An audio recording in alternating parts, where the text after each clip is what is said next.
Hi, everyone. I'm Dr. Nancia Leath, and I'm so excited about this raw story. I'm excited to just get ready to be enlightened as well as get ready to laugh, as well as get ready to hear different perspectives. We have a young man from the US as well as another young man from the UK. And so you get to hear their perspectives as well as hear also what they experience, even as they are hearing the different things that are happening today in the US as well as around the world. Many people have been protesting concerning Black Lives Matters, and there's also different people that's against Black Lives Matter, and a lot of people don't even understand what's really going on. So today we're going to do something that will allow you to learn the perspective from someone from the UK as well as the US. And most of all, there are men, which I'm excited because I know a lot of the ladies and women who thrive wanted to hear a male perspective. And even as we honor Father's Day, yes, happy Father's Day to all the men out there that are also watching. Happy Father's Day to you. So we're excited to have these two men so we can hear their perspective. You may not hear that much from me on tonight because it's going to be more like a conversation, and I may ask different questions to guide the conversation, but at the end of the day we want you to hear them. The first person I have is Kevin. I'm sorry, Richard, and then I have Kevin. Forgive me. How How are you all doing? I'm grand. I'm doing great. Thank you. How You are you? good? Wow. Well, I want to say welcome, welcome, and thank you so much for being a part of Raw Stories. And it's called Raw Stories for a reason. We want to hear your raw story. You don't have to cover it up. Be who you are, because we welcome that wholeheartedly. We're gonna swear and strip and make up lies. It's going to be great, man.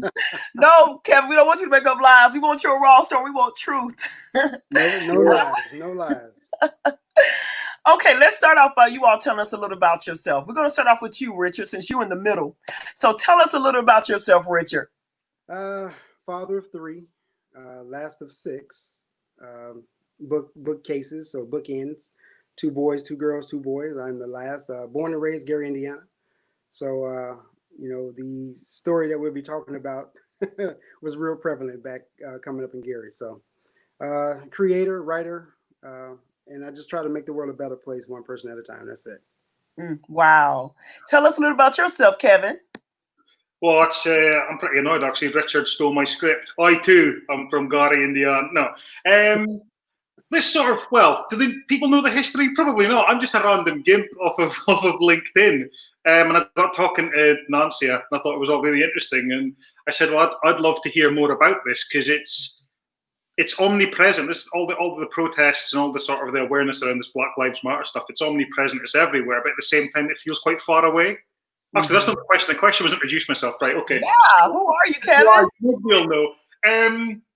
So what am I? I'm 37. I'm from Scotland. I went to a scummy school and then survived and didn't kill that many people, and then went and did a biomedical degree, and then did a PhD in central nervous system repair, and then graduated around about the time everybody in America defaulted on their mortgage. Do you remember that?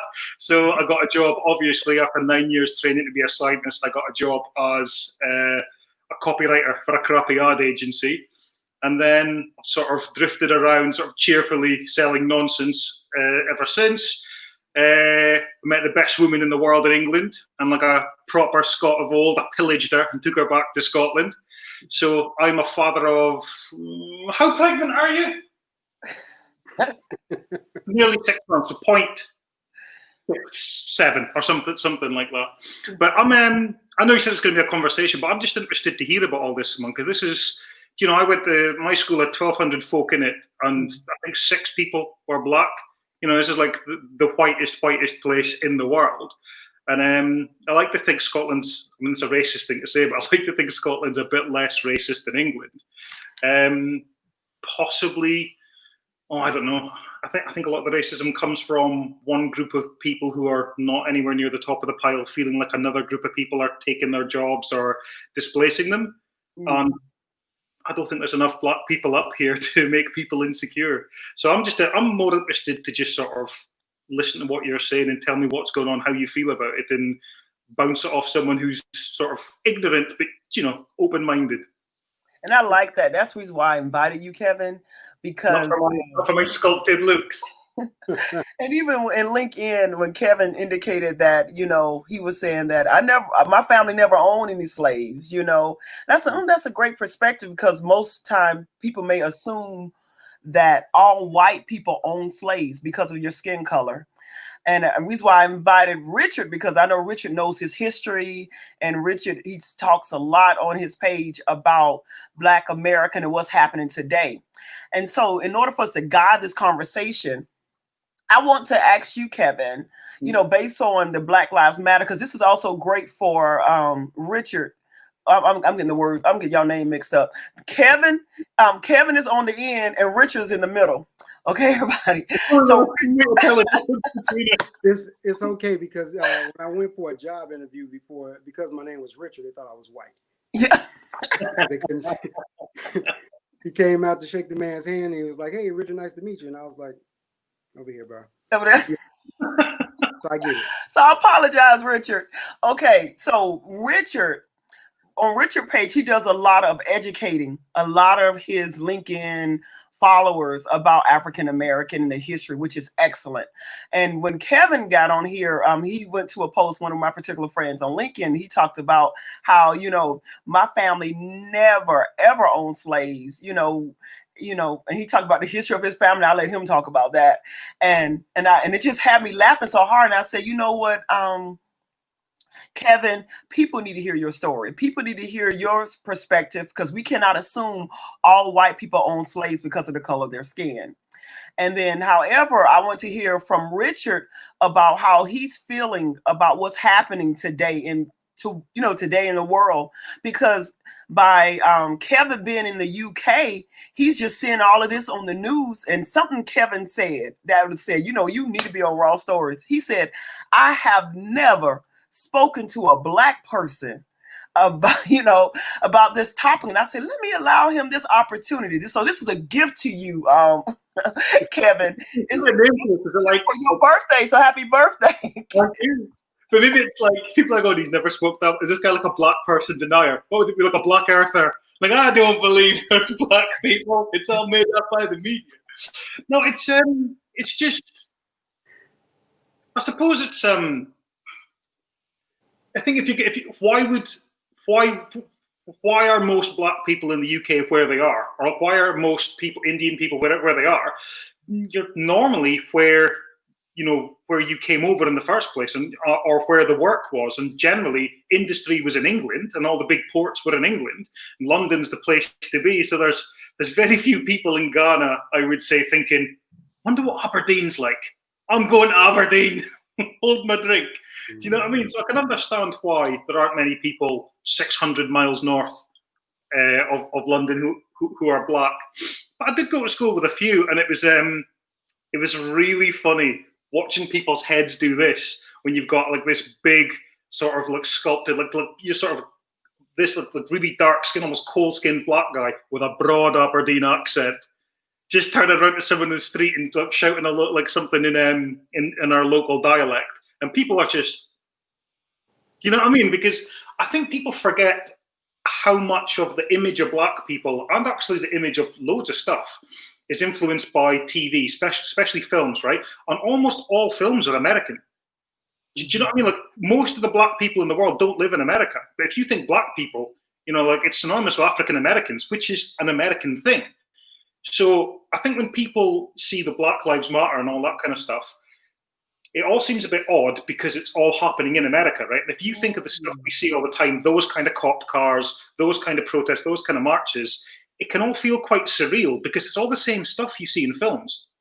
Do you know what I mean? Like, right. You get bits of it with London, like you see London police and that kind of thing, and you go, oh, well, that could be a TV program. It's all a bit surreal.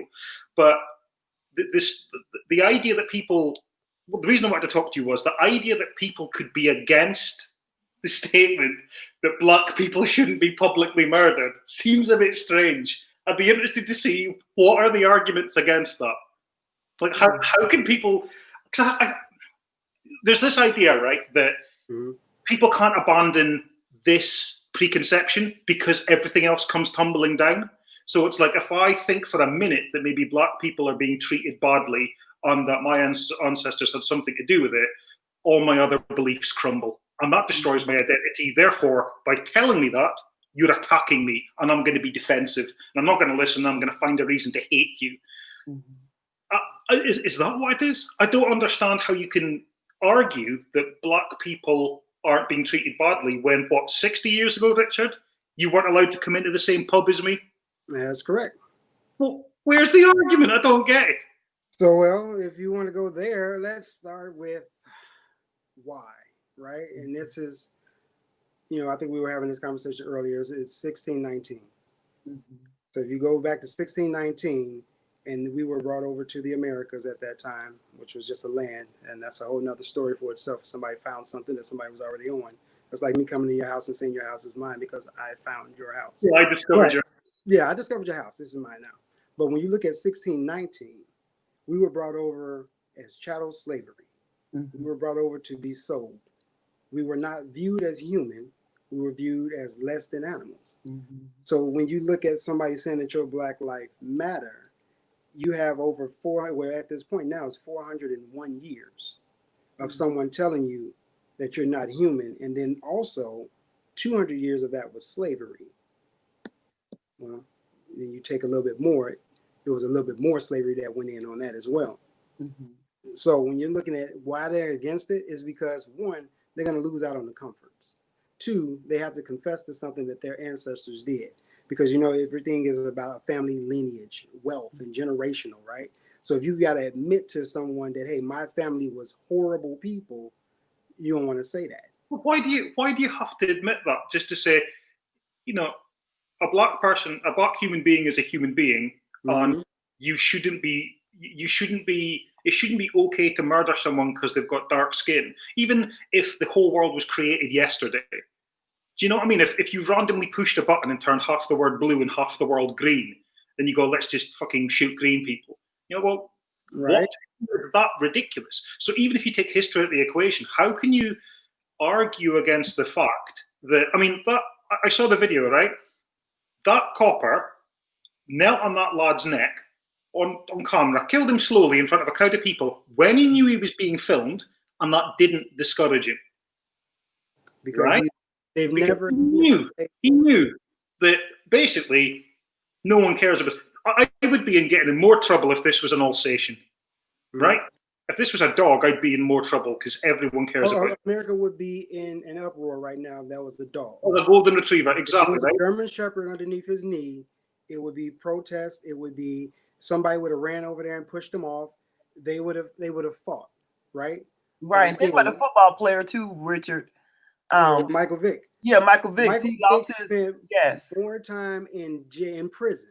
He spent more time in prison than any policeman that has ever killed a black person in America, period. For dogs, right. For dog fighting, which at that point, those dogs became property. He bought them for that reason. So again, that lets you know that's why I say we were looked at as less than an animal. That's so Richard, I'm sorry, Kevin. Richard, can you turn your volume? They say they can't hardly hear you as much. Can you hear me? Hold on, let me get that. Turn your volume. Can you hear me now? I think that's better. Yeah, that's better. Did it want me to go on mute? Yeah, I'll be like in my meetings in the morning. I'm sorry, I'm on mute, but no.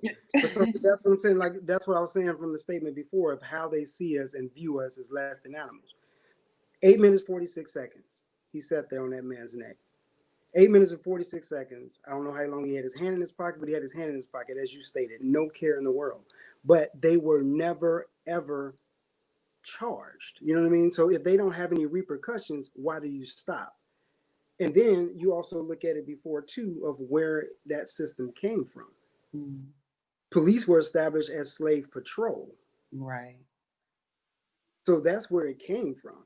And then a lot of people get it misconstrued from the 60s where it says protect and serve. That's just a model that won a contest during the LA riots. That's not how they're trained to uphold the law. See, it's again, you see the difference between the two countries. I mean, there's a lot of things wrong with Britain, but one of the things that always makes me quite proud is our cops don't have guns because they don't need them. You know what I mean? If our police shoot somebody, man, well, A, they have to phone somebody to turn up with a gun while they are going to go off for a drink and ask the criminal to wait there for 10 minutes or something. Mhm. Whoa, you're in trouble in 9 minutes. Do you know what I mean? But if that happens, there's an investigation every time. And if they think there's even a chance that they could have wounded the guy instead of killing him, they get suspended. Do you know what I mean? It's a big deal to shoot somebody. But it seems to be part of a bigger thing, man. I mean, I don't want to come across as anti-American at all. It's just I'm pointing out things that seem odd to me. And the idea that it seems to me the stakes are so high in America all the time. Every confrontation is potentially life or death because you've all got access to guns. Do you know, if I get into a really big argument with my neighbor and I think I'm going to kill him, the worst we're going to do is punch the shit out of each other. We can't. What are we going to do? Go into our house and get a knife? Maybe, maybe, but even then, you've got a chance. You can run or you can lock them out, or that's just not going to happen. But the fact that somebody can have what's effectively a sort of magic finger that makes people dead if they do that, and you can just have it in your pocket and then pull it out. It's just insane to me. It's like Harry Potter style. I can just make you go away. And it just terrifies me. I mean, there's so much that I would love to visit in America and see, and not just the geography, all the different, the people and the societies, and everything from New Orleans to Alaska.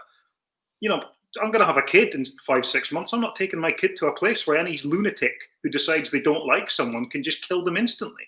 So I think, I think that the sort of omnipresence of potential like lethal violence just raises the stakes, man. So it makes it easy to think, if you've got a little bit of racism in you, or you've got a little bit of fear of black people, you're thinking gun, you're way past the point of benefit of the doubt, from the word go. I mean, maybe I'm being biased. I don't know America, but it just seems very frightening to me. Like, who was the lad that he got into an argument with a white guy and then he ran off, or he was grappling with him? Basically, the guy saw him jogging and then thought, I'll shoot him. Yeah. I'm just like, well, obviously it's perfectly okay for you to be out in your car with a shotgun. So, what? No, it isn't. Why are you out in your car with a shotgun? But see, again, that is what we was talking about again. That's stemming from 1619. A lot of people don't like to tie the two together, but you have to, because they didn't get punished for it. And this was actually something that was known in the South that you can do, because that was what, in 1860 or 1877, the Ku Klux Klan at that point had triumphed the South. So any white person who wanted to do anything to any black person, they could do it. Wasn't the idea that black people were property? So if a white man owns you and I kill you, I'm guilty of damaging his property, and I might have to give him some money, like I broke his bike. He would give him another slave. He would give him another slave because he killed his slave, or he would give him a couple dollars. So when you're looking at those instances, the reason you're having those guns and the reason you're having some of the violence, it all stems back again to that.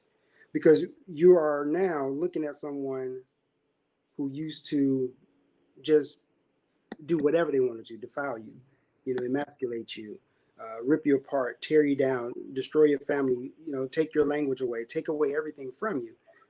So one thing that they're living in, and this is my assessment, they're living in fear of what may happen to them if we become in power. Oh, yeah. If you kidnap 300 people and treat them like shit, they're going to get you. Right, but see, the thing with us is it's a natural love. No matter what. That's why you always see us doing something to help. Even if you're looking at some of these protests and some of these things that got out of hand, you're looking at the same people that's out there looking for human rights and civility, protecting the ones who don't even care about them. Like, oh, he got busted in the head, let me protect him. And they form, circles around him to protect this guy. Because the guy in London carrying the far right protester on his shoulder. It was him. He put him on the shoulder and take him over to the police, who actually, that does things to black folks and say, hey, here he is, protect him. But if if that was reversed, it would definitely not be the same. Right. So Richard, by being a black male, what experience have you encountered? So Kevin can hear.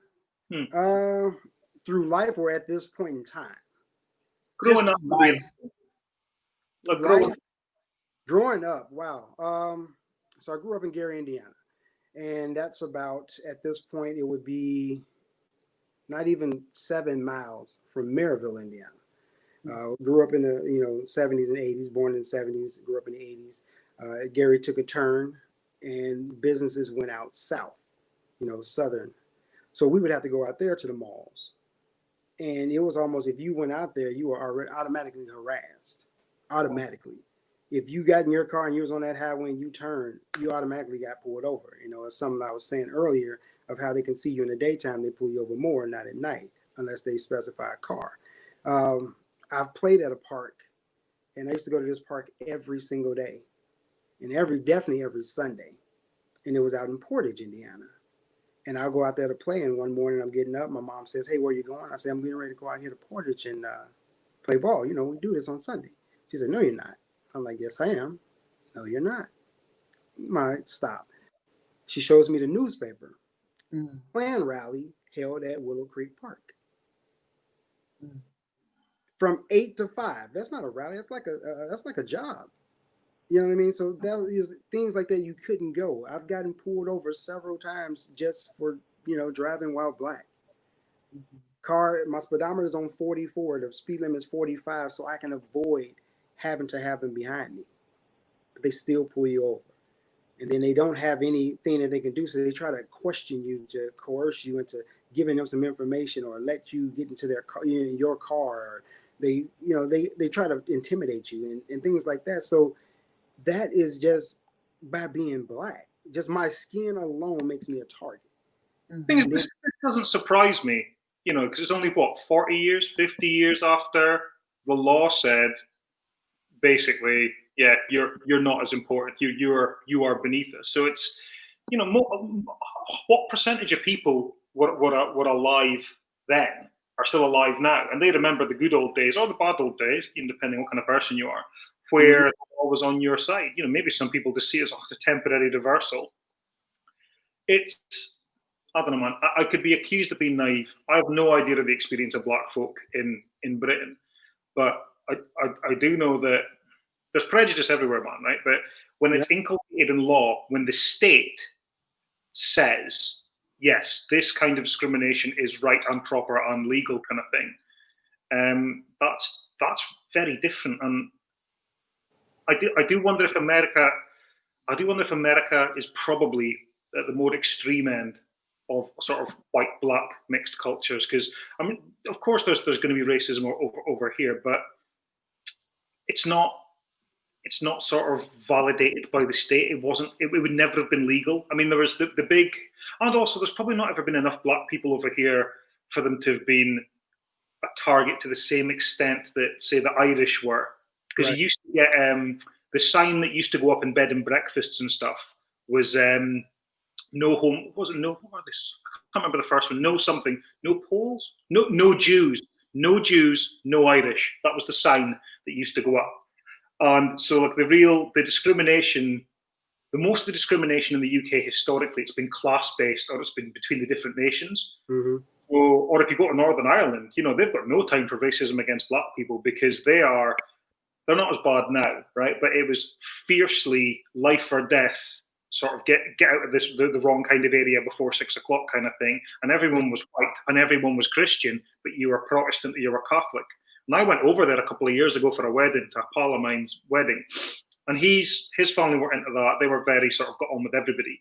But we were driving down the road, and I says, "You try to tell me you can tell Protestants by looking at them?" And he goes, "Them two are Catholics, them three, that family, they look Protestant." And he goes, "They're definitely Protestants." I said, "Oh, do you know them?" He says, "No, you can tell by looking at them." Do you know what I mean? So it's like, if nothing strengthens in us like creating a them. Do you know what I mean? If you can draw a big circle around your lot and say, this is us and everyone else is the enemy, you can do that. I think in America, it was there from the word go. You took a lot of people who look a certain way, came from a certain place, started off with no rights whatsoever, and you implanted them like implanting an organ into a graft recipient, right? And said, this here is a different thing. And it's been from the word go. And I think that seems to be what it was, but that hasn't really happened here. The big influx over here was Indians and Pakistanis after the empire handed back India and then Pakistan. So there's a big wave of those guys came over here. And those were the sort of the ethnic minority most places in Britain. It's Asian people in terms of like Indians. So I wonder if it's just, like you're saying, it's just an echo from a sort of boom that never really faded away from 400 years ago. And it just continues all the way through. Well, we took them over here as property they'll remain. So here's the deal, right? The one word that you said and it actually stuck out, and when you were talking about it wouldn't be legal. You said it wouldn't be legal. We weren't even considered human when they wrote the laws. So we weren't considered with the law. We weren't considered with school. We weren't considered with jobs. We weren't considered any of that until 200 plus years later. Then they said you can become a citizen.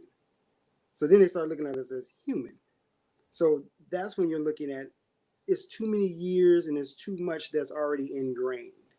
It's like, when you're raising up your child, it just goes down and it trickles. Someone did post on there that, you have to not have a heart to do those type of things, right? And that's true, because that heart and it deals with the love, and a lot of things that we deal with is a emotion. We deal with an emotion, and then the heart is playing a part in it. But if we lead off that emotion, we definitely gonna go awry, and that's what's going on. So when you look at two, you're looking at an inferiority complex to a superiority complex, and then they want to yell, why does that have to be Black Lives Matter? Well, because you showed us everything else matters but mine. Mm-hmm. And it's not that I'm against your life. Right. I'm for my life. Mm-hmm. You see what I'm saying? And that's when people... That's interesting, though, because when I first heard this Black Lives Matter thing, I think a human being's a human being. I thought, well, my initial reaction was to think, why are you singling out Black people? And I thought, well, I'll go and have a look at that. And I was like, okay, yes, all lives matter, but they're not murdering white people in the streets, and they're not murdering Scottish people in the streets, and they're not murdering Aborigines in the streets. They are murdering Black folk in the streets, and sort of thumbs up, hashtag at the camera kind of thing. That's the scary thing, right?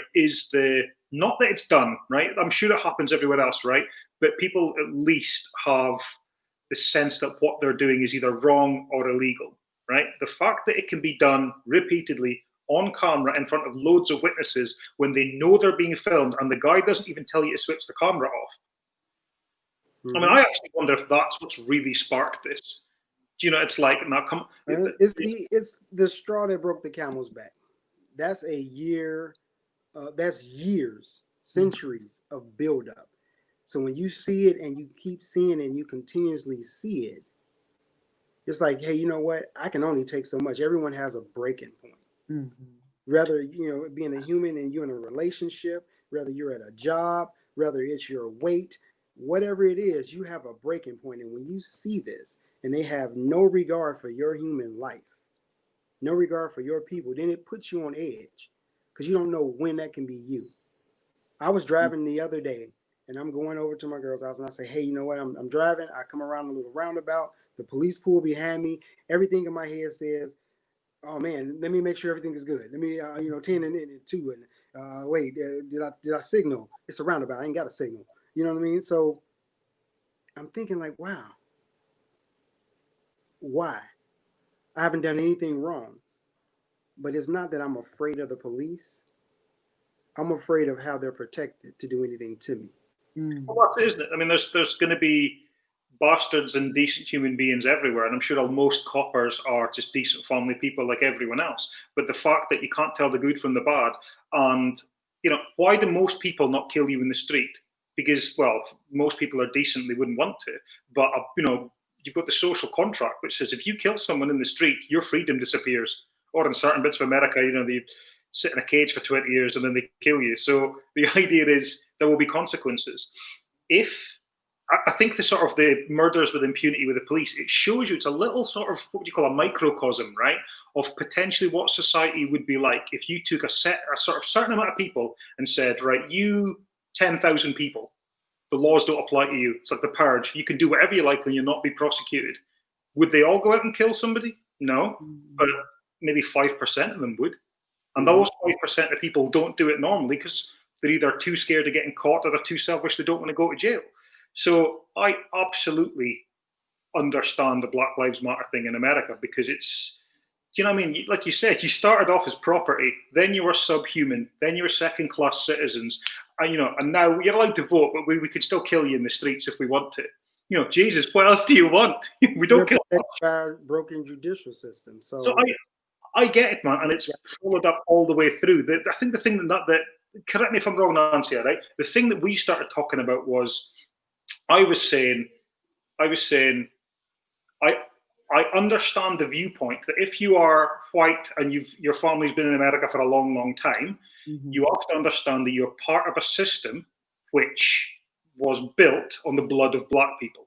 And I think what I was saying to you, Nancy, was I was like, in a country like America, where people, as in we just recounted, and up until recently, you were second-class citizens by law, and everyone black in there, at least initially, was a kidnap victim. I don't know how you can get away from that. I don't think you should blame somebody for what their ancestors did, but you have to appreciate, you have to understand that the differences, the disparities, the unfairnesses in society are a ripple effect from what happened initially. But what I was saying to Nancy was, I don't know how true, or I don't see how true that is outside America, because you started off with this massive wrong, and it just kept going from there. And I was saying, like the idea of white privilege and things. I think white privilege, I don't like anything which basically says this group of people has done something wrong, which is how I thought of it initially. And then I looked at it and basically saying, it's not saying that you've done something wrong. It's acknowledging that if you're at the top of the pile as a white person in a country that was essentially built around the concept of black slavery, then you have to understand that part of what makes your life great, the reason you have all these advantages and the black people have all these disadvantages, that's something that's historical and needs to be addressed. And you have to understand that black people potentially need a little bit more help, or there should be some redressing there. I get that. That makes total sense to me. I was saying to Nancy, look, does that make sense outside of America? This is where we were talking when I was saying, white people. I was thinking, Jesus. So let's go very quickly through my family, right? My mum's family were absolute pioneers. They made these fools who went to America and planted a flag look like losers, right? My family managed to travel 15 miles in 300 years, right? You look back through the censuses and they just did nothing. They just went nowhere. It was like the furthest any of them went is one of them moved like 50 miles to get married to someone who wasn't their cousin, right? And, probably got burned at the stake. God knows. But my mum's family all the way back, they've never done anything but mince around in the north of Scotland. My dad's family, the Davidson clan, the reason I know they probably didn't go and start any sort of slaving cartels is because it says in their family history that they almost went extinct in the 1600s due to internecine blood feuds. So they couldn't get on with each other to the extent where they all killed each other, to the extent where they had nobody left to defend the land, and the clans around them just took their land and said, piss off. So I was saying, like where I come from, and I could be wrong, I'm not a black person who grew up in Britain, but it seems to me that the real privilege in Britain is money. And a lot of the time still it's, do you have links to the old aristocracy? What was daddy? What was granddaddy? Do you know what I mean? So I was saying, Nancy, at my school, I reckon of the 200 kids that were in my year at the beginning, 90% left the moment they could. I think 5 of us went to university. At least half a dozen are dead. Loads of other ones were in jail or suicide, or all this other kind of stuff. And to me, there was no privilege there at all. None of them had any chance. They were just basically, let's keep the criminals off the street as long as we can. Right. So I didn't see there was any white privilege there. But what I did see was that the privilege was the kids who went to the better schools because they had money. And those kids went on to better jobs, better lives, better everything. So that's what I was thinking. But, I could be wrong. Maybe you transplant a black kid into the same situation and things are even worse. I don't know. I'm not black. Yeah, that happens too. So I was writing down some notes because I was listening to you, and I wanted to take some key points out of what you're saying. Just talk and don't take a breath. Yeah. No, you're good. You're good. I've been there. So you said the white privilege, and you're talking about that, and then you're talking about how can they be blamed, right? And it's not really placing a blame; it's placing an awareness. You have to be aware. If you can still reap the benefits of what it was that they built, and we're still reaping the disadvantages, then that's what you get to see. You know what I mean? So then the thing that you said about You can argue with that. then when you talk about your family, here's the big part of that with your family. You were born and raised right where you're at, right? That's your homeland? Scotland. Scotland's your homeland, right? Oh, yep. And that's your family's homeland, right? Yep, all the way back. That's not mine. Good man. It's not mine. America's not mine. It just so happened the prisoners of war that we call slaves were here. And it's not mine. They took our language. I don't know it. I know theirs. They took our beliefs. I don't know it. I know theirs. They took our names. I don't know it. I know theirs. So I have to live with that. And then, you know, if we look at that, we can go to Memorandum 46. That's probably something you can look up. Memorandum 46 is an act that America put on Black Americans and Africans. They made it so that we would divide and not go and see each other. So the media would portray Africa as these little starving kids with bugs on their face and they're hungry. And so that gives you that look like, well, I don't want to go there, because they didn't show us the beauty of it. They didn't show us where the greatness was. They didn't show us where the natural resources are, the waterfalls, the beauty and everything. Yes, you had people still living, you know, from the beginning of time ways, but you also had people that were living like a Silicon Valley. Mm-hmm. You know, you had that, but they didn't show us that. It was almost illegal for us to even go back home until they got that race. You know what I mean? That race that they got, and they put that ahead. You know, we're 300 years at this point before we're going back, and they can spread the word. You know what I mean? So when you're looking at the homeland, you get to stay home. You get to find out where your family is. We have to go to ancestry.com, which is 0.1% correct. So that doesn't even work. So I can't say, well, you know what, I'm from Ghana, or I'm from Nigeria. I can look at somebody and say, well, I kind of resemble them, but that's not where I'm from. I can't pinpoint it. I can't say, okay, well, I looked at this and I knew that we went from here to here. I can say, I know my family was in Mississippi and now they went north and so they came to Chicago and Gary. You know what I mean? So it's a big connect. If they'd stolen all your ancestors from the same place and kept them in a group, you could look at genetic testing and say, there's these things called haplotypes that basically say, like, this stretch of your DNA is specific to this region. You could trace it back, but they didn't. They shoved black people, you know, black was black, so they just shoved black people from every country in together, probably forced people to breed. God knows. So even if you did the genetic study, what's it going to tell you? Somebody in my family was at some point from somewhere. Well, that doesn't help, does it? Where's home? Exactly. And that's a frustration too, you know, because you don't have an attachment to home. And then we get attachment to here. And then once we finally start to find that attachment that we can see someone and say, hey, I want to get to know this person. I want to get to know this culture. That culture is not accepting because now we're Western. Mm-hmm. And that's Memorandum 46 that was put into place. So I think I just made the connection between Zionism and black people for the first time.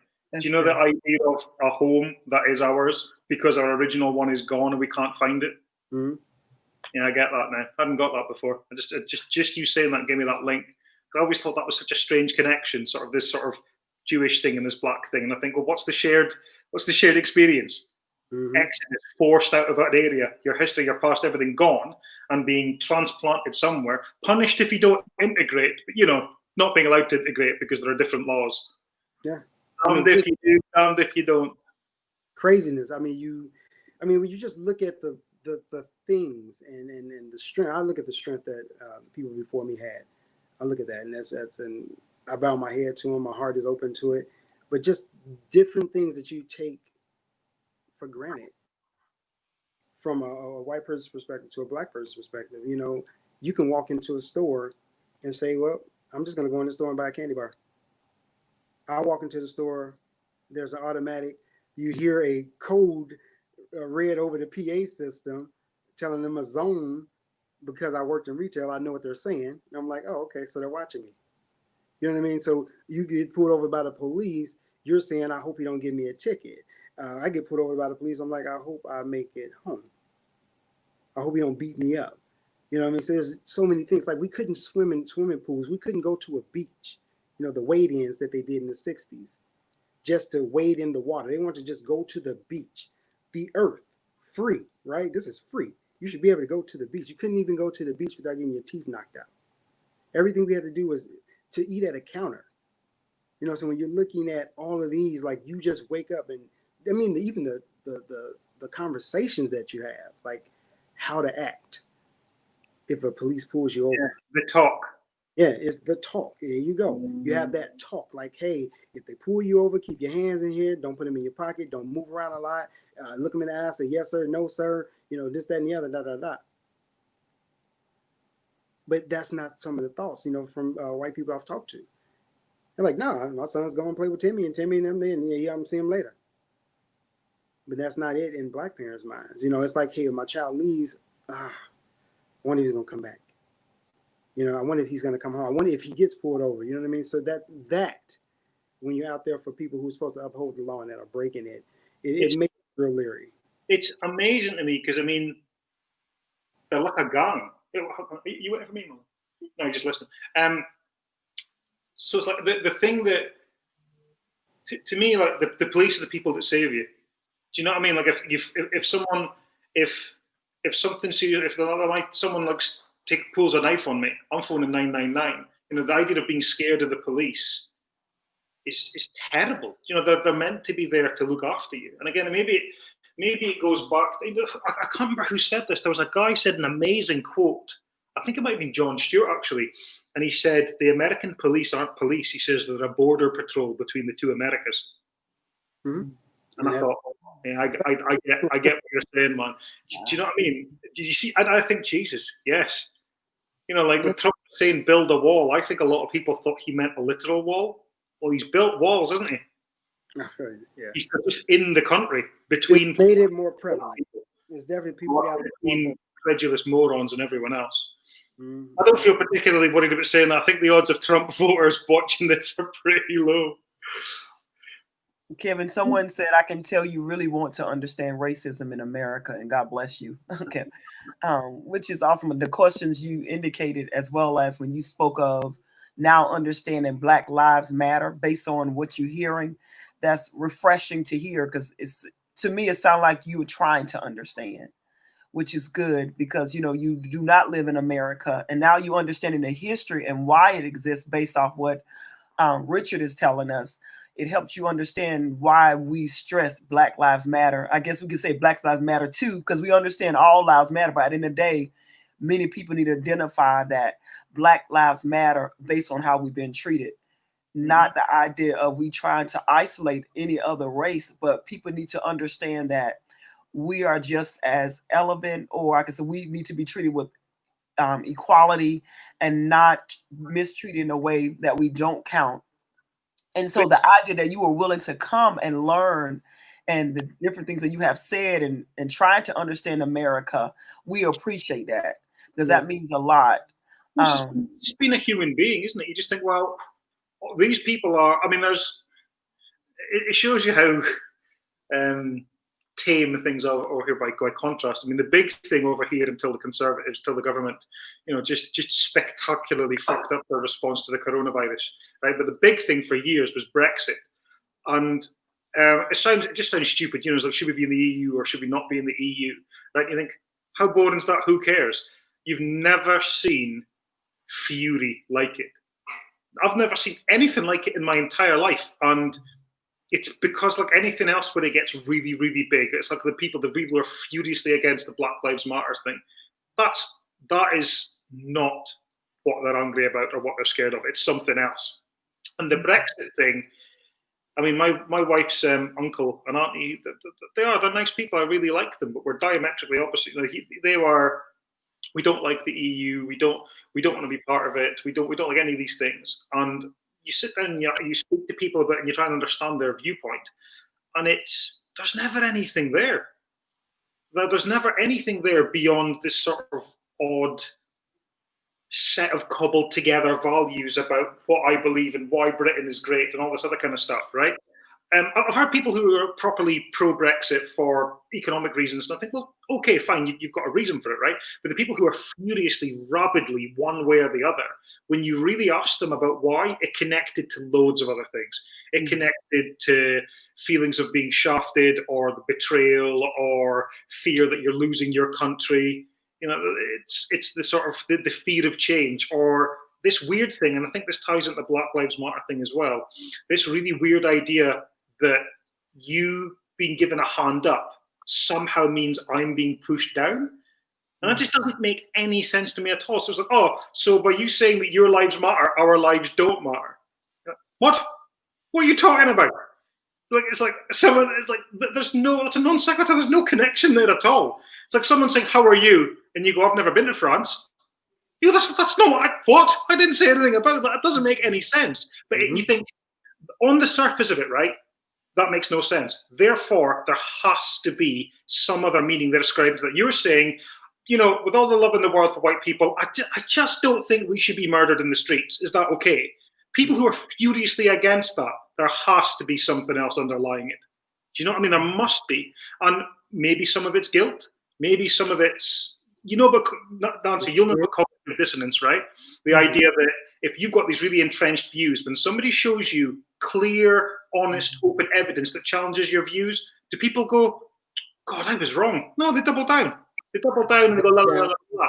And I think all you can hope to do is get people who are willing to listen, and hopefully they'll be the majority. And from what I'm seeing, you know, it's working. And you're doing the right stuff. It is working. It's definitely working. And that was one what I told people on there. I was like, hey, I'll talk to anyone as long as you're going to be actively listening and then your heart's in it. Because if your heart's in it and you're going to actively listen and you're going to try to make a change, then I'll give you all my time. I'll give you my time with that. Here's a question for you then. What arguments have you guys heard against Black Lives Matter? What's the counter argument apart from Black Lives Don't Matter, which is obviously just ludicrous? What do people say in response to that? I haven't faced a lot of people going with me with it. Yeah, but you look quite tough, right? So like maybe it's behind your back. It's one, they know I'll talk, and they know I'll have the facts. So that's the one thing. I guess most people see it as division. They trying to see, you know, people come to me, you know, why are you trying to separate? You know, we all matter. Yes, we all do matter, but right now, we trying to separate. Yeah, they feel like we're trying to 400 years. Why are we trying to separate? Right. And so that's one of the main things, to be honest with you. And they don't like the idea of the division. They feel like instead of us talking about the situations that we're going through and evidence that we have, they feel like we are not including all people. And they feel like, you know, they talk about you already have your own month, you know, different stuff like that. And so not understanding why we have to have a month so our kids could understand that their value is another way. But even though as parents, I teach my kids they value regardless of what other people think. However, when they go outside in the outside world, for an example, my kids, I live in a predominantly white environment. And my son was the only brown child in the school, and they treated him in the way that he was different. So we had to pull him out of that environment to build him up, his foundation up, let him know who he was as a male, and my daughters as well, and let them accept who they are as people and don't reject or try to be like a certain race because they're rejecting themselves. So with America, what they do with a lot of African Americans, even with the children, make them self-hate, don't like who they are. And so, but as African Americans, we have to teach our kids that they are valuable, who they are, their hair, their complexion is beautiful, and allow them to be who they are. And they have to counteract what's in the world. And so today, this is a good moment for our kids, to be honest with you. It's good for our kids to see that they do matter. And if most people are not outcome, they might not just say it, but they may treat you a certain way. Instead of choosing you, they will choose you last. In classroom, my daughter talked about how they had, they may choose a student a day, to be a leader or take something to the office. She was never selected. She wasn't even acknowledged. And so she had to say something. She said, I was never, you didn't choose me. And, she was the only brown in the class. So how can you not see her? You know what I'm saying? And so different things like that. As a parent and having kids, this Black Lives Matter so much in a way that it's helping our youth become even stronger. And I talked about last week, we had two young ladies. We had a white lady and a black lady, and they're close friends, and they've been friends for years. And we had like a birthday party. My daughter turned 19 years old, and we had like a birthday party for her. And it was a little loud. They was having a good time. It was karaoke. One of our neighbors called the police. The predominant people was black. Those kids was traumatized just seeing a police. Instead of feeling safe, they was afraid. But when I was excited, my neighbors, they defended, they was upset, said, why are you going to call the police on your neighbor? They went after her, but in her mind, the police is safety for her because she's white. And she can't think about the other races, how they feel about a police. Do call the police if you hear a gunshot or some harm, but don't call the police because you think the noise is too loud. And Right. especially before 11 o'clock. So it was really crazy. So I was happy our neighbors defended us.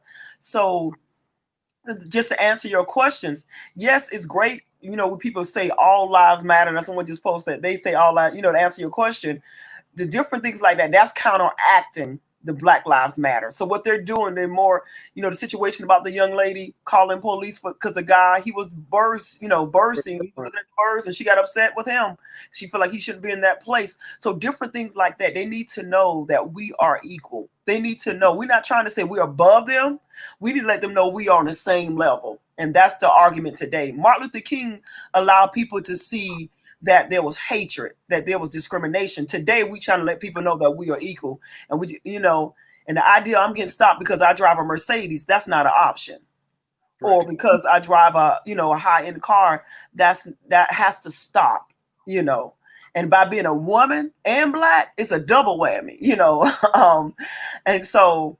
And so the idea that you come in here, my hope is that people that are watching, especially the white community that are watching, they can understand why we have to stress that Black Lives Matter. And they hear our passion as well as our compassion, because it's not a hatred. It's nothing about hatred at all. I was actually going to ask you that. I mean, it seems to me that this is about black people and for black people, but the movement doesn't seem to be entirely made of black people. There seems to be a lot of white people involved. And I think that more than anything else that's the kind of thing that people are going to look back on. It's like, this is the first pro-black global movement where white people were in there with it. Well, that's not true. I mean, they had white people Martin King. White people. The idea that these are numbers. Predominantly for the first time, I would like to think that the majority of white people think, well, of course, black people are as important as we are. I do think one thing, though. I do think that people put far too much credence into what people say online because you only see what's there, right? And people only really put things online if they're extremely one way or the other, and extremes sell. So I think people assume what's on the internet is public opinion. You know what I mean? Like, public opinion is 300 million different things in America.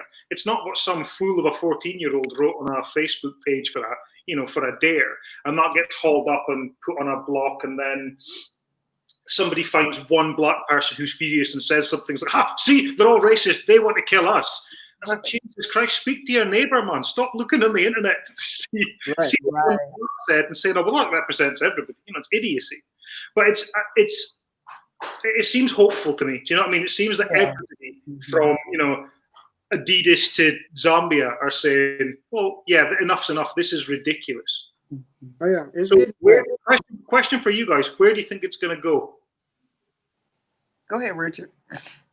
Where it's going to go now is it's going, as we can already see. Every day we see something new. Every day we see some progress. And as long as it keeps going forward. Now, what I want to see and what I think it should be seen is in the corporate world. Now, I see the corporate world speaking, but their corporate numbers don't match what they're saying. They're like, oh, yes, that's right, Black Lives Matter, Black should be this, but then they are less than 4%. This brings us to an interesting one, which is positive discrimination. So would you solve that problem by just saying, right, let's just, we should make 10% of all CEOs black, irrespective of any other quality? That's a genuine question. Is that a way to I say give it to I've heard the argument from a white friend of mine who says sometimes you can only fix something from inside. That's true. That's correct. And you think of that, you can take that to the most simplest form. To fix yourself, you fix yourself from the inside. So if we all fix ourselves inside, everything on the outside is going to get better. And if you're speaking of, the professional world, to say another number, when you say 10%, that means 90% still there. Yeah. I say the person that's qualified. Right, person that's qualified. You give me the one.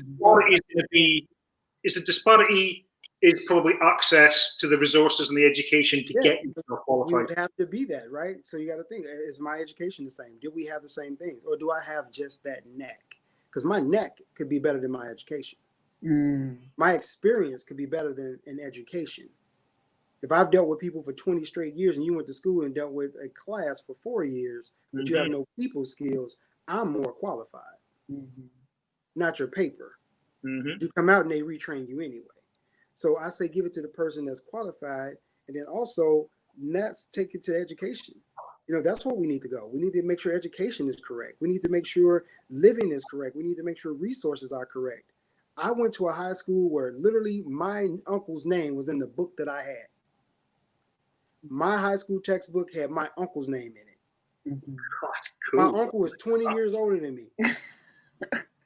20-year-old book. That's what you said. Right. So 20 years. Bloody hell. So they didn't have new books. So they use the same books instead of, come on. You used to have to just sign in the book of when you get in the beginning of the year, and then you give it back to the teacher.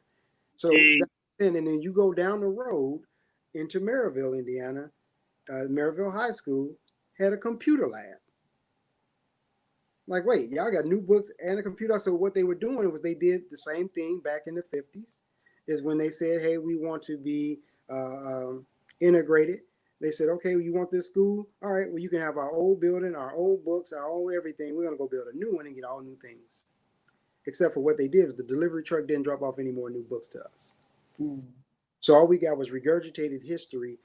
That's all American education mostly is just remembering history. And guess what? Your history is not in it. And if it is, we only if you educate everyone as much as you possibly can, the amount of problems that will just disappear.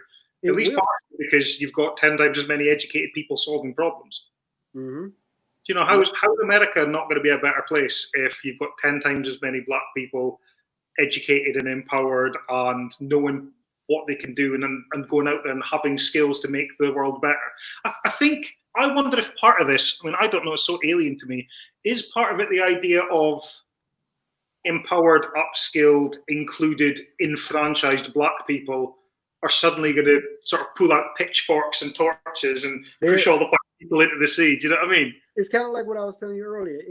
They're afraid that what they did to us, we're going to turn and do to them.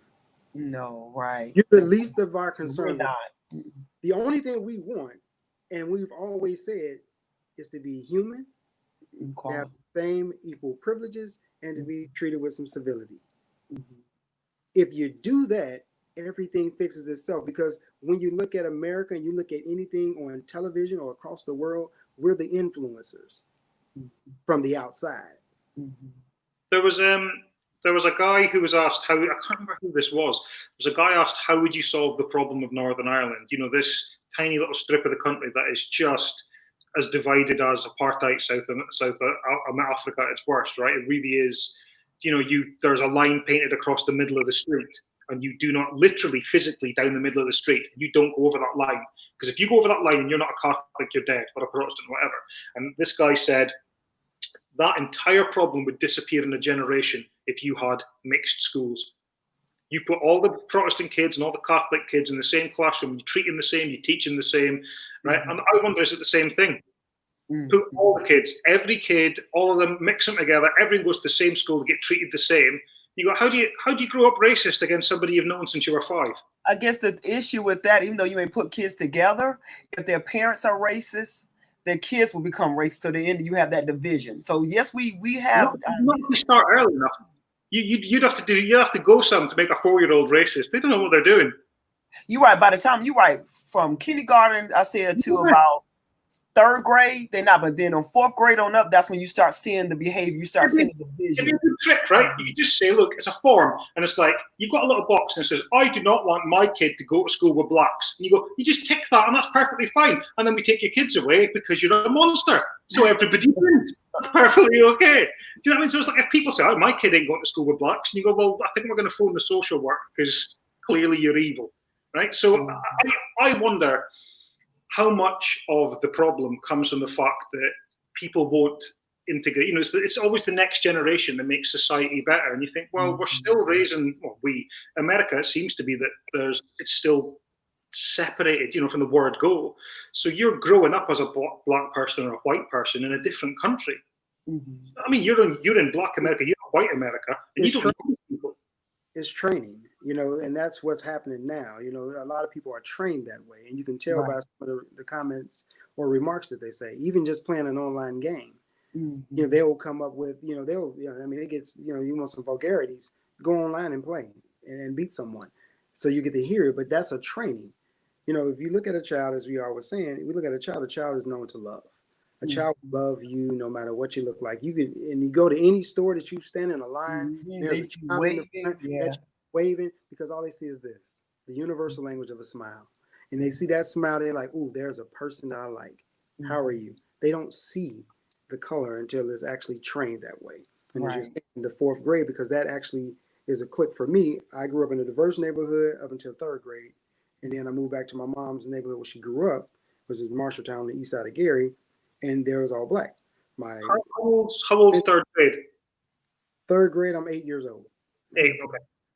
Yeah, 8 years old. So I go there, and then when I move back there to the neighborhood she grew up in, everyone's black.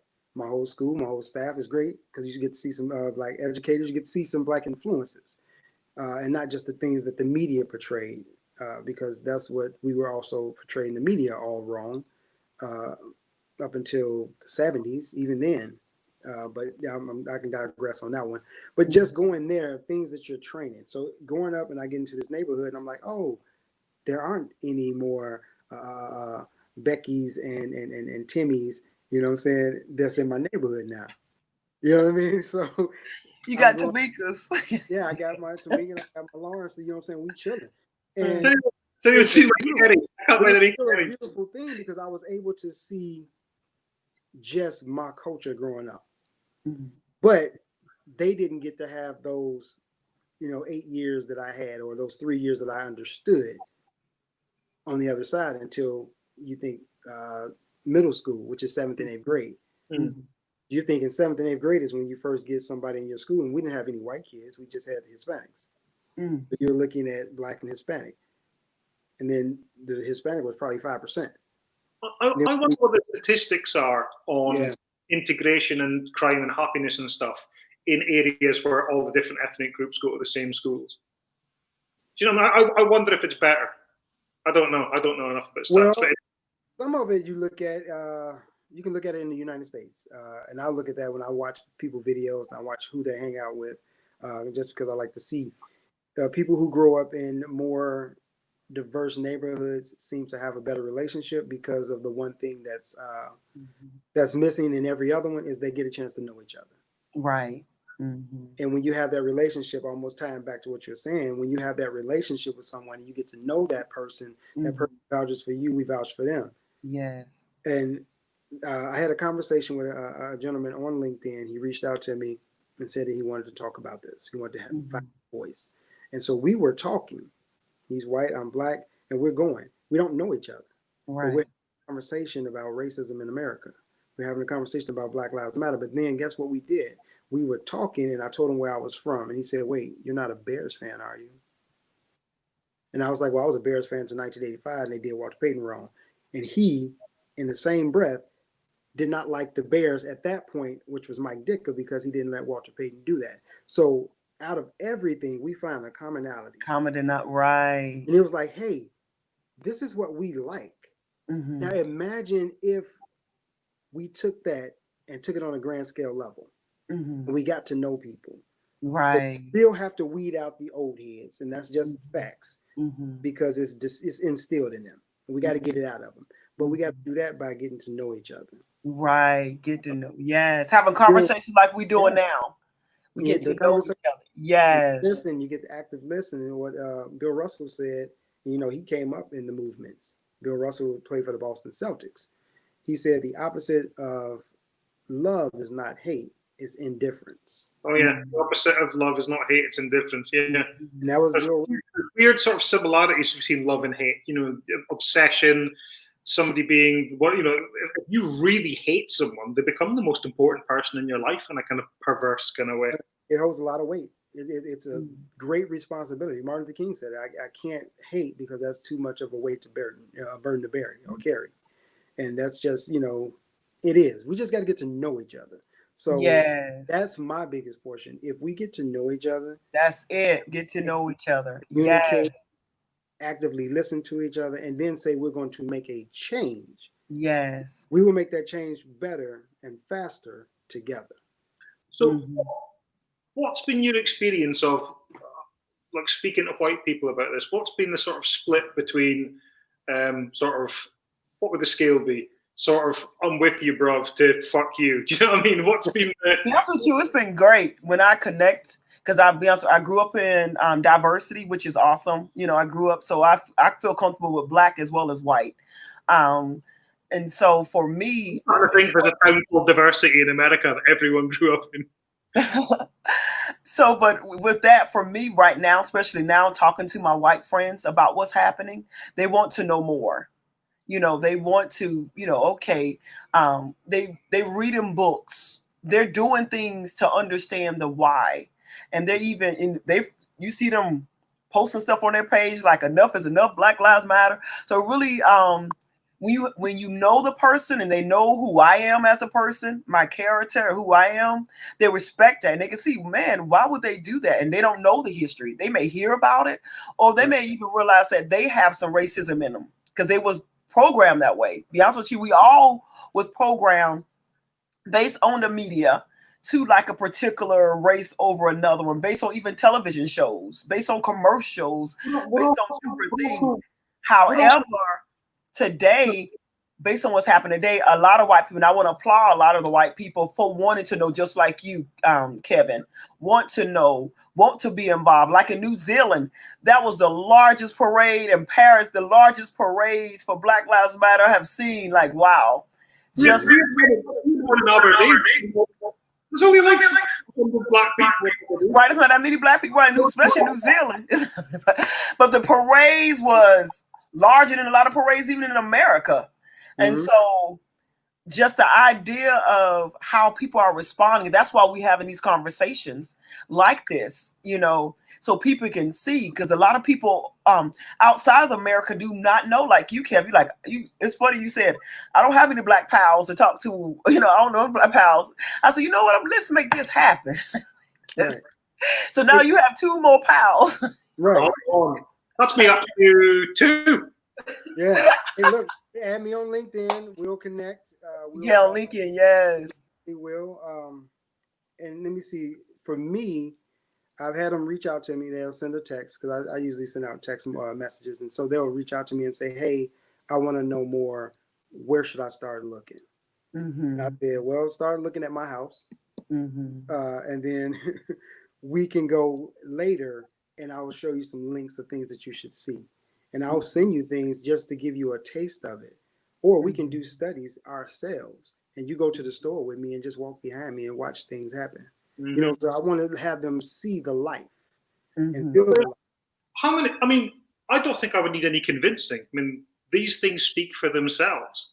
I mean, you don't need to look further back than in living memory, you were legally second-class citizens. There's no way you can argue against the fact that Black people were treated like shite or property, and that that's still happening now. You know, there's no argument against it. I suppose the question people would ask would be, well, decent people would ask, I'd like to think, would be, well, what could I do about it?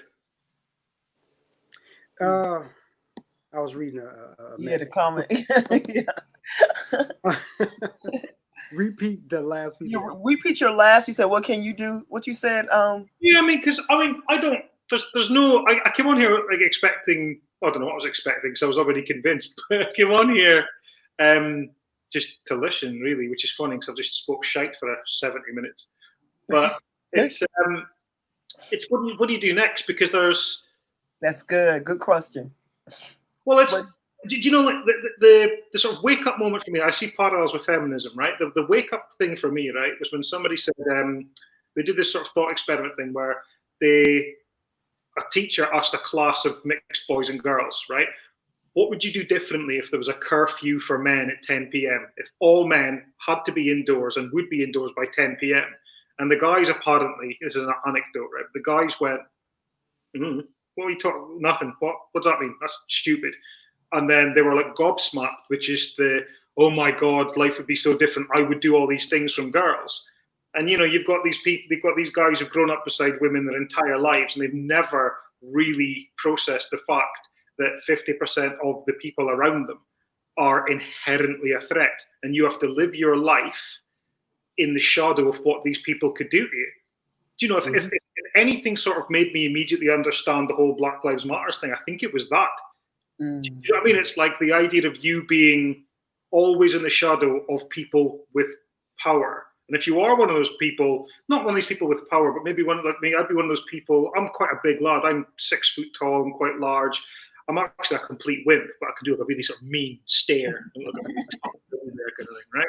Like a sort of angry hobbit, you know. But like I've always been like quite big, and I'm not. There's always easier targets than me, right?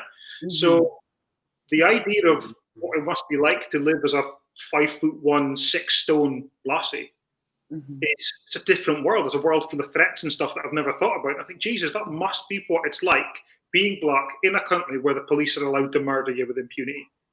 So I suppose my question would be, I get all this, right? How can someone like me in a different country help? That's awesome. Okay, Richard. That one, I would say, keep talking about it. Keep educating yourself on it, and talk to anybody that you come in hands with. Because just because you're not talking to someone black, they may travel. And that person now can take it. It's almost like a pollination. If you give your education and your energy to them, they go out and they pollinate someone else with it. And that's why we got to change the world one person at a time. You keep finding out what's going on. You keep saying, hey, this is what I'm doing. And you take that piece and then you give it to somebody else. That person then gives it to someone else. What I used to do myself, and I was not a threat at this point. I would leave the gym. If I'm driving down the street, I used to see a police sitting on the side when I stayed in Ohio. I see a police sitting on the side of the road, or he parked and he's going to do whatever. I stop my car. I get out. I'll go over to him and say, you know what, man, you got a hard job. I hope you have a great day. I didn't do that for me because he wasn't after me. I did that just in case he was getting ready to talk to somebody who looked like me. I did that just in case he was having a bad day, just in case he hadn't been acknowledged. I acknowledged him, but I also did it for somebody who looked like me because I know they're going to run into him. But I want you to know that guy is the same guy that could have come up to your car window and told you that you did a great job or that you have a hard job. So you got to start affecting it all the way around. Whether it's with someone of a different color, whether it's the people who are out to get you. As you say, not everyone's bad, right? Right. So we can't see them. We don't know they're the hidden ones, right? So what we do is we start to go in and infiltrate every person. Keep educating yourself and passing it on. Have those conversations. Don't be afraid of it. You know what I'm saying? Don't be afraid to bring it up and be willing to lose something. And that's what I tell a lot of people. If my white friends, hey, when you're going to jump on this, you got to be willing to lose something. Are you ready for that? Because you're going to lose friends. Or you're going to lose frenemies, or you're going to have those. You're going to have haters. You know, are you willing to lose that? And for me, I'll lose anything for the right thing. Period. Right. And I want to add what you already doing, Kevin. You know, you with your first Black pal, so so meeting more Black people, and I promise you're going to start recognizing them now, because I know when you in that bubble and you just around just people that look like you, you don't even think about it. But now when you see a brown person, you're gonna speak like, hey, how are you doing? You're gonna be more relational. And so that's the key, is being more relational with all people and not just the people that you used to being around. I would always do that. I'm always really friendly and stuff. I mean, it doesn't help that I work from home and have done for the last year. So I think if I randomly met a black guy in my house, I'd have questions. You know, that would be the Black Christopher Columbus. So you need to leave. Flag down, boy. I knew I built that fridge. You're not claiming my fridge. Yeah. No, definitely. Because I worked in for years. I spent 10 years in England, which is much more heavily populated and much more cultural. And even then, when I think about it, it was advertising I was working in, so it was sort of office job stuff. It was fairly diverse, but how many black folk did I actually work with? Directly, none. Wow. Yeah. Well, I'm the only one in my company, so you don't your company. Only one. So I got out of those conversations. Then they're opening up and they're asking questions, and they're giving examples. And then sometimes if there was like a completely all black company or group or something nearby, I'd happily join that. I think it'd be quite interesting being the minority and just seeing how it feels. You know the difference though, and I can tell you this just That's by good. facts is you would see how you are as the minority, but guess what? You will be accepted. You'll be accepted. Yeah, we accept. That's the We're more portion. like a family. We call each other uncles and aunts. Yeah, we pull people in and be like, oh, we just start giving cards out. Yeah, it's just like, hey, here you go. You with us. We're gonna do this. But yeah, I don't know what the hell he said, but I like him anyway. Yeah. Yeah, like I didn't understand. What did you say, lassies? Like, yeah, I used to watch that. But yeah, I don't know. Yeah. Yeah, we're a group of people. Well, majority of us, I can't say all, but a lot of us try to include everyone. We hate for people to be left out because we know what it feels like. Oh yeah, definitely. Do you know people who are, because it's like pouring out of every pore in your face that you care about human beings, and you're just trying to make sure that not even your group, that a specific group of human beings aren't treated badly. You don't hate white people. Do you have, if not pals, do you know people who are like more militant, who are more like, nah, fuck the whites, let's shoot them? No, I don't know anybody like that. No, and yes, hell yeah. Well, like I said, I got this hat. Yeah, I got both. Because I came around people who just had every interaction they had with white policemen was bad. Everyone. Is it really? I mean, the word policeman comes up again and again and again. Is it much more white police than it is white people in the street? Is that where? Well, what's happening is the numbers are proportionately wrong for the neighborhoods that they're policing. So they went away from how they used to do it, which was called beat police. Beat police used to walk the beat, used to walk the neighborhoods, get to know the people. Now they just drive. They're patrol cars. Now they're just patrollers. And now when they're patrolling, they're not from that neighborhood. It used to be where you had to be from the city that you worked in. Mm-hmm. But now you have people who come from, I'm just giving examples, to say Portage, Indiana or Maryville, and they come be Gary policemen. Gary is 95% black. But now you have your force having 70% white. So now they're coming up from people that they're afraid of. A small group of white guys with guns sort of policing a large group of black people who don't have guns. Why does that sound familiar? Yeah, slave patrol. So yes, from a couple of 100 years ago. Yeah, you see how it comes back around, and they lift jurisdictions. So people have to watch that too. So when you start looking at that, they start lifting jurisdictions, because it used to be where if this was a Lake Station police officer, he could not come into Gary. If this is a Maryville police officer, they can't go into this city. But now they're lifting jurisdictions where these people can say, okay, well, I'm going to come that way. They used to have to call and say, hey, this is a guy going to be speeding. He's ready to cross this line. You got to get him. but now that's being lifted. But then you also have, again, the wrong people. They don't have diversity training. Their trainings are all jacked up. They came up on myths. They came up on misunderstandings. They came up on a Biases. lot of misrepresentations. Mhm. So when they see a person, they're going to think that you are not who you are. That's who they're going to perceive you as something. And that's dangerous because if you Yeah. perceive me as that, I don't have a way to win. I don't have a way to win that one. And I can share a story, and this came from me working. I was working at Verizon Wireless. I was greeting a lady at the door. I have an iPad in my hand. I am in full Verizon gear. She's a little short lady, about 5 feet. She comes in, I get her checked in. She goes and sit back. After she gets help, she leaves out of the store, and then she comes and turns back around. And as she come back in, I say, "Hey, did you leave something? Can I help you?" She's like, "I just wanted to let you know that you're intimidating." Mm.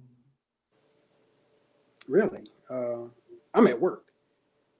And she said, "Well, you leaned down on me." Well, I'm 6 feet. You're 5 feet. I said, "You're giving me your personal information.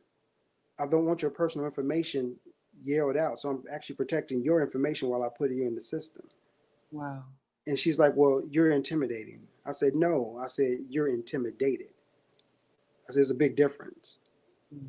I said, "That's something that's inside of you. So your perception led you to be intimidated. Your thoughts. I'm at work." And see, now if you think that's her mindset, that's what happens when the police pull you over. Mm. They have that mindset. They're intimidated. They have that in the back of their head. They're going to do something to me because of what I heard. Or also, well, I ain't going to say or, I'll say and, they know they can get away with doing whatever they want to do and get paid. I mean, I'm guessing that neither of you guys have much of a criminal record. You're educated. I don't know how the class system works, but you feel like sort of university educated kind of people. You're not stripping down to your pants and running down the street shooting people, right? So the idea that this is your this is your experience with the police as well, right, Nancia? This is you personally would feel the same way. That Yeah. I was asking the lady here. Well, Well, for me, with the police, to be honest with you, it depends on the police. Because we have, different types of police. So I just first look at their eyes, because by me being a therapist, I study people's behavior and I look at, up and down, and then, and then depend on how the person relate to me. I cannot say all police have been bad towards me, and I'm thankful concerning that, because I've been stopped before and I didn't have my lights on. I was driving my husband's truck, and I've got to turn the lights on because my truck, it automatically lights come on.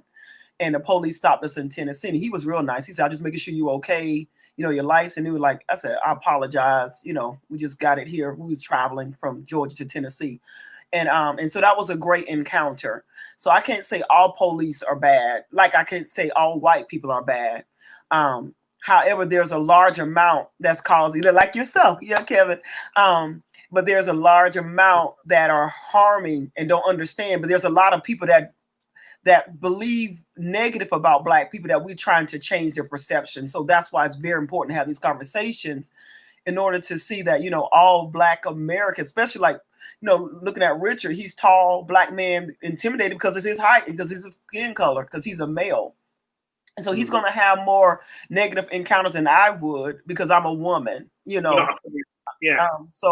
So for me, just different. My thing is protecting my kids. That's the thing. That mama come out like, no, my kids, and showing them how to protect themselves and being there and understanding the importance. And the great thing about them, they grew up with Black and white, and they can interact with all races.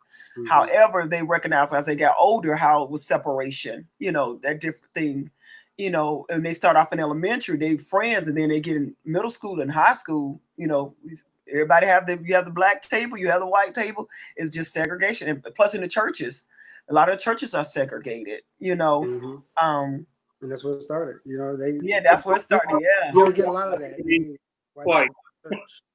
Like, why do you have a Black Amazing church? to me. You would have churches where, as a Christian, you wouldn't be welcome because you're Black.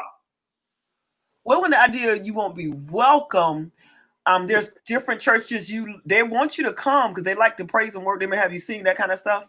However, when you look at the leadership board, there's always predominantly white compared to the people that's working. You have a lot of people that's working, you know, they volunteer in the church, but a lot of these mega churches, when you look at their leadership, it predominantly is white. They may have one to say they got a black, you know, a black pastor in there to say, you know, that, Yeah. you know. However, it's not equal, and that's what we're seeing a lot of. And you cannot tell me, especially the spirituality component, because a lot of black people are very spiritual in tune. You know, and so the idea of it's still, and we just, it's funny, I don't want to say a particular pastor, but she was trying to have a racial conversation with a singer and another person that he's the owner of Chick-fil-A, and he said different statements that people like, what, you know, are you racist? But you know, different things like the privilege is a blessing for white people, that they're privileged, and you know, and people went after him, you know, and so he's recognized, oh my God, I need to learn too. I need to, even though he may have a heart for people overall, there's still some things in him that he may see that is upside down that he needs to be educated on. So even in those different environments, a lot of people, I don't think they have hatred. They've just been programmed in a way that they need to acknowledge and be renewed in their mind so they can see, okay, I may choose a white person over a black person unconsciously, but not see the person character, not see the person like what Richard said. If that person has what they need to do the job, they should be also treated equally or have that opportunity to do it, not because of their skin color. And I think that's all we want is equality. That's all. At the end of the day, everybody. That's it. And it's about adapting, you know. And I was asked that in the job interview, and I asked that, you know, with people, you know, because I know how to be around all races, period. But I told them, I can adapt. I can adapt to whatever the situation is. And I said, that's my greatest strength. My greatest strength is being able to adapt. And we want to be treated equal. We want to be treated fairly. We want to be viewed as human. And we're not in that race with you. You know what I'm saying? We're not going against you. We just want ours. We want ours. I'm not coming here to take your job. If I get your job, it wasn't yours. You know what I mean? But give me the opportunity. That's what we need. I'm tired of, honestly, I'm tired of hope. Because hope without, you know, you don't get nothing. I want the opportunity. You know, give me the opportunity, and then I can have hope later. I'm gonna keep the faith, but I want that opportunity. So it's on its way though. It's happening. I think we're moving forward. Well, there's definitely a shift. There's definitely a Why would shift. you not want to live in a society where, you know, that's true for everybody? I don't. It's like, it's not a million miles away from people who become billionaires. It's like, why would you want to have £1 billion in the bank not doing any good to anybody? What's the why would you? I'd be ashamed to be a billionaire. You know, I'd be chucking it out as soon as I possibly could to make things better for people. You think, if you've got why would you not want to make the world as good as it can be for everybody equally? Because that's the monopoly system. But you also you hit the nail back at what I was going to say. If you ever want to find the root to any problem, follow the money. Mm-hmm. You follow the money, you will find the root to all the problems, and you also find the solutions. But they don't want to give up the solution, even though they can't take it with them when they go. You know what I mean? There's tons of things that can be done to have the equality. There are tons of things that can be done to have the social justices, which a lot of people use improperly. There's tons of things that can be done against prejudice and against racism, because they're two different things. So if we look at those, and we can change it if we follow that money and we break that money up. That's what we have to do. We got to tear down the infrastructure. You also need to stop voting in mentally ill people to be president. I think that's probably quite a good idea. I mean, to go from Obama to Trump, man. I mean, if you want to see both sides of America, just wait 4 years. I'd say, yeah. But again, that's broken too. We're broken on even our electoral college. You know, people look more at looking at the 4-year vote instead of the 2-year vote. Right. 2-year vote is where we need to focus at if you're going to change anything. Because most of the presidents that were voted in, even if they were in, they didn't win populace. Did Obama change things? Or did Obama being in change things? Listen, you won't get me hurt on this page, man. I know. You are trying to get me hurt on this page because what you were saying before we went on air about Obama being the worst person in the world. Continue that. You say anything about the presidents, I don't see it now. We know you do all the talking concerning the president. We don't. Right. I'll tell you this here. I love the CIA. I'm still waiting on change. Yeah. That's the easiest way I can put it. I'm still waiting on change.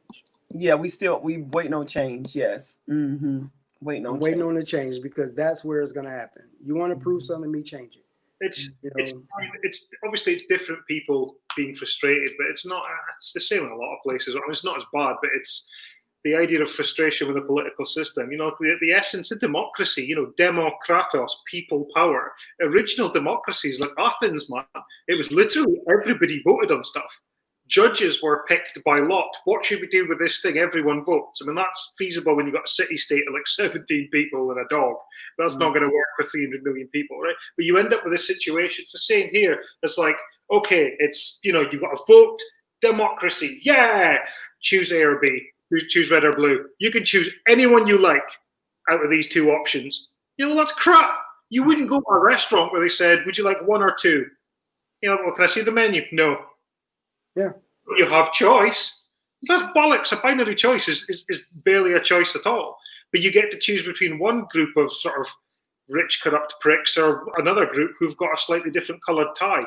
And it's good that a lot of people are engaged with this Black Lives Matter thing, like young people, because that hopefully counters the sort of bigger thing of black people, young people just going, oh, fuck politics. Because what do they see? They just see corruption and stagnation and no real choice. So I don't know what America, but what are the odds, right, of somebody who's not in a Republican or a Democrat becoming president and making a change? I mean, it's probably literally impossible, is it? I wouldn't say impossible because anything is possible. That's right. But legally, that could happen. You could be president and not be a Democrat. The reason I believe it can happen is because it's the focus of what you said. So it's a couple of things you said, right? So one, I'm going to talk on those. You said one and two things. You said either you choose here or you choose here. That's the choice that black people had from the beginning. You want to live or you want to die. That was it. You want to live or you want to die. It wasn't rights equals. But to get the one, you said the young people, right? That's what it is. We need to reach the younger generation faster than social media. Right. And that's who we battle against, because social media takes them and it's gone. They're gone. Here. But if we can get them on something, and all the young people who get that, if we can infiltrate social media and get them to follow that, like they're doing now, because when you look at, and I turn on the TV, or if I look at a news clip on YouTube and I see it, I say, there it is. But we got to keep that going. We can't just let this be something that's trending. You know, it just can't be a trend. It's part of a bigger thing as well, man. I mean, we've got 3 or 4 billionaires essentially funneling the world into our eyes. You know, there's this screen's been put in front of us. And, you know, like, I remember my friend who was really into computers very young, and he was saying that the original idea with the internet was that it was going to be the liberation of everyone. It was going to connect everyone up. Information would be free. Every culture would mingle, and sort of enclaves and silos would disappear. And that's sort of how it started off, right? You know, people from Namibia and people from Turkmenistan posting on the same message board, oh, did you see the X-Files? So let's talk about our lives, that kind of thing.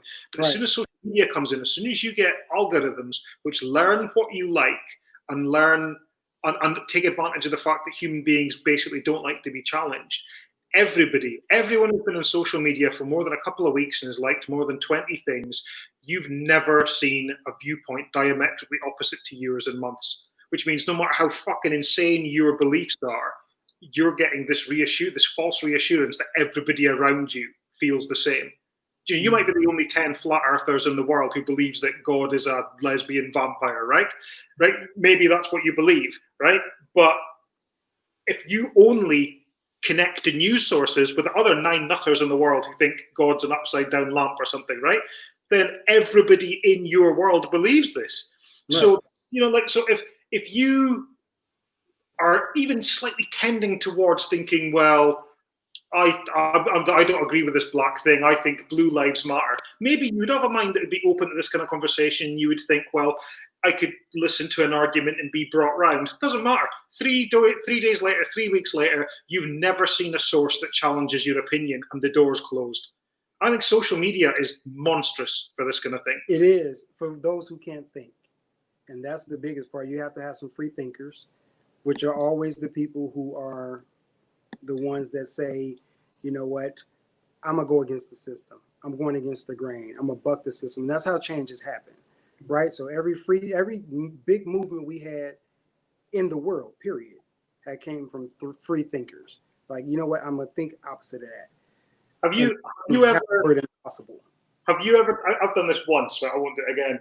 Have you ever done the thing where you think, I am going to purposefully go and try and read viewpoints opposite to mine? I'm going to try and find news sources that are diametrically opposite to mine to try and be fair-minded. I've done that, right? And I didn't last half an hour. I was like, I can't read this right-wing shite. This is just pish. And it's like, yeah, of course, yeah, the Illuminati and black Jews owning all the money. Yeah, bye. Just piss off. I mean, I'm really, really trying to think. I want to try and get into the mindset of people who disagree with me, right? Under the assumption that if I understand their reasoning and then we can have a reasoned debate about it, the person with the sort of the more convincing argument will win.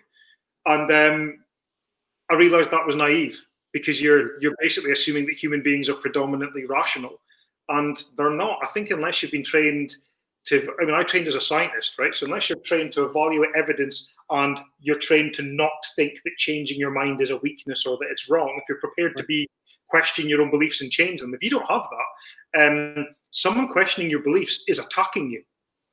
And it turns into that's you're attacking. If you disagree with me, I feel under attack, and I will respond by bristling up, kind of thing. Right. And that's the trigger for cognitive dissonance, as we said earlier. What happens, man. And they're not listening. And you can have all the stats and all the best things in the world, and eventually, I've seen it with people arguing about stuff, and they just say. But I think that's the most dangerous thing about Trump is he gave them a catch-all answer, which was fake news, and you essentially say. We're in a post-truth world. I don't like your facts because they're coming from you, so they're not facts. So basically, you don't have any evidence. And if people are really like that, I don't know where you go, because you cannot convince somebody of the value of evidence if they don't believe in the value of evidence. But see, I take it from this will probably help you in science, Neil Tyson deGrasse. What he says is, I'm not here to try to change your mind. I'm just here to give you the information, give you the facts. I don't get into the opinions. And if I do, I will say this is my opinion. But I'm going to laden you with facts. Facts, facts, and facts. If you don't believe facts is something you can get yourself, I'm just going to lead you to it. And you can believe what you're going to believe. But that's a fact. And so I'm not going to do anything. I'm going to push your cognitive dissonance. I do the research because I can't talk from your side and my side equally. Well, I ain't gonna never be equal. Let me take that off. My side I have to be able to do, but I have to understand your side, so I have to research it. I like to debate. And if y'all can tell, I do. I love debating. So my thing is, hey, let me find out what I can about you. That way I can equate what I have about me. So I actively listen if we're having this conversation. So when you're saying your points, I want to pull out your points and bring them back and like, okay, well, here's this, and this that ties into what you're saying. But this is a really boring 1 hour and 40 minutes because I've agreed with pretty much everything you've said. If I could find something I could just go mental about, like, that's a disgrace. There's nothing wrong with being Belgian or something. Just I've agreed. I'm glad you said that, Kevin, because we're gonna bring closure. And so while we do bring closure, please, with the audience, what would be your last words to tell them? We start off with Richard, then Kevin. Oh, we start off with Kevin, and then we let Richard. And so go ahead. Am I Kevin this time? No, you Richard. I promise you. The one in the middle, Richard, and Kevin. You go ahead, and y'all both. Kevin, you tell us your closure, and then Richard, you please end it off for us. I don't know if I'd tell them anything other than. Or how would you like to encourage him?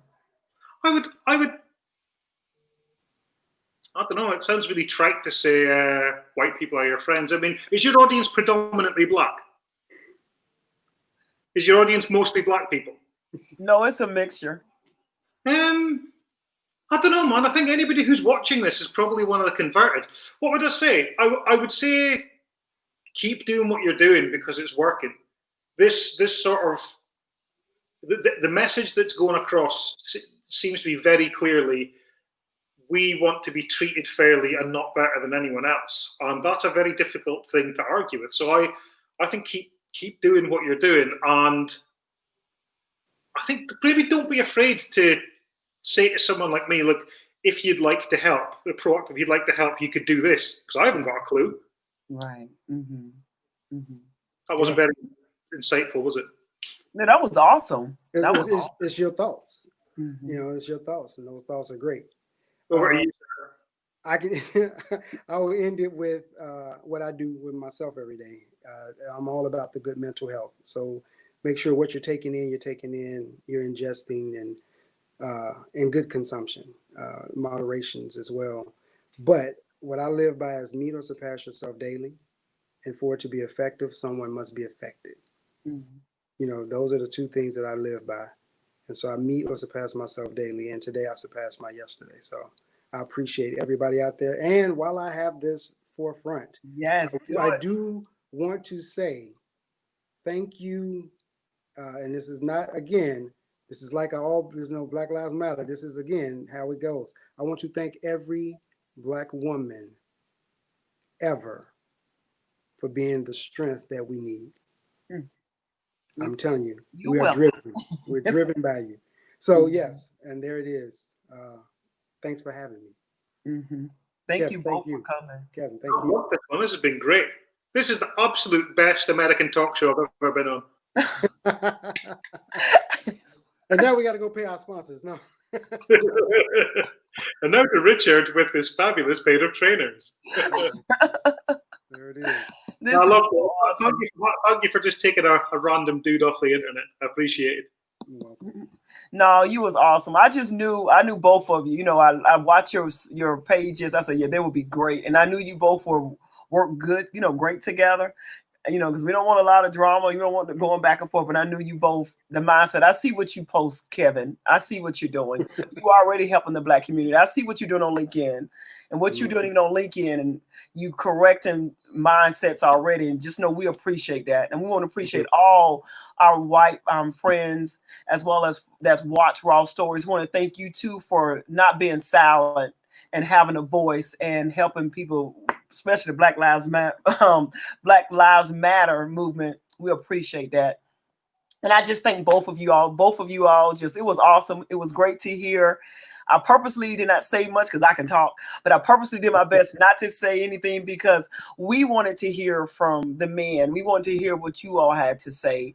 And it's awesome to hear Richard, you know, being a Black male and what you're going through. And you still have that positive mindset. And the idea what you did with the police, that was great, you know, because it's evidence that we're not against anyone. We just want equality. And you, Kevin, thank you for being on the other side of the world to most of us and want to know what's going on. Like, wow, what's going on, you know, happening in America? These people crazy. But now you can see exactly, you can hear. And now you also have two Black pals. And we're going to stay in touch. Yes, you can say you have two Black. That's right. I'll tell you something. Do you ever do audience polls? Do you ever ask your audience like questions and things? We do. We usually ask questions, but because of the time, to be honest with you, and a lot of people giving a lot of comments, which is awesome. During this time, at the end, we usually have people ask questions for you. But because of the time, we're not going to have that, to be honest with you. Because, be honest, like someone else said, thank you, Richard. Thank you, Kevin. A white brother with a heart away in Scotland. I reckon Richard knows what he's talking about. He's so full of wisdom. I reckon you should ask your audience if Richard should be a regular feature. Rich, we're going to have you back. I promise you. We're going to have you and Kevin back. We're going to have you back. We want both of you back because both of you are. If you've got extra episodes, just get me in to talk. We got 2 hours, Kev. Go. We're off for the day. Right. Hey, I love to come back. Oh, thank you. Thank you. You know, mental health, meditate, people. And you was talking about the good spirits, because I meditate daily. Mm-hmm. I'm into Reiki, so I'm into nature. So those are the places that we can go and escape for a little while. Mm-hmm. You know, let's go see God's touch. Mm-hmm. So there it is. So here, I tell you all, we had great guests. It's just an honor, and happy Father's Day to both of you all. Thank you, thank you, thank you. Wow, thank you. And Yeah, I hope you enjoy. congratulations. Say that again. I was telling him congratulations. You know, He's about to have a little one. Yay! Yeah. So you're only 37. Yeah, to lose your sleep. That's what I'm talking about. Yeah, what time is it now? Right now it is 2:46, and I got to be at work at 8. Oh my goodness, we gotta look. Oh God, thank you, Kevin. Wow, and thank you. Lovely seeing you. Yes, and y'all have a good night and happy birthday. Thank you. See you later, See you, everybody. All right, see y'all later. Oh, and we're so thankful. Thank you all for staying with us, because we know we use it as an hour, but this was extra because we needed this in order for us to have a true connection. Thank you all so much for watching Raw Stories. Thank you, thank you, thank you, thank you. It's an honor to have you all, and we see you all on next week with more great stories. Bye.